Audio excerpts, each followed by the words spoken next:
So, year 5, can you tell me how can you keep your minds healthy?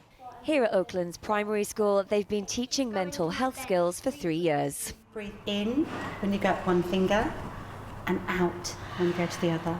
And slowly go up and down.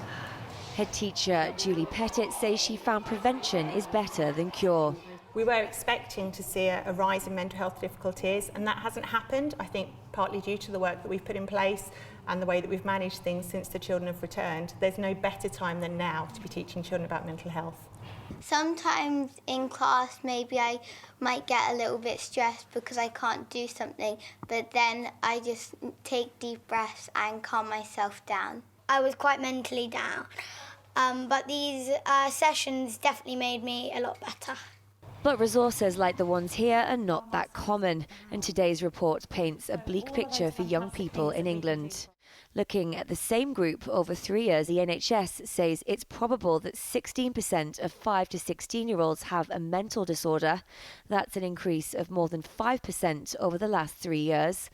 And more than a third of young people said lockdown had made their life worse. These are extremely worrying figures. We need urgent government action to address the scale of this problem. We can see rising need. It's irrefutable now, and we need to make sure that the government puts the funding where it's needed into schools, into mental health services to make sure they can tackle this rise. 17-year-old Lana lives in rural Cornwall and is one of those whose mental health has suffered during the pandemic. It's both anxiety and depression. They're very lonely conditions. They make you feel alone anyway.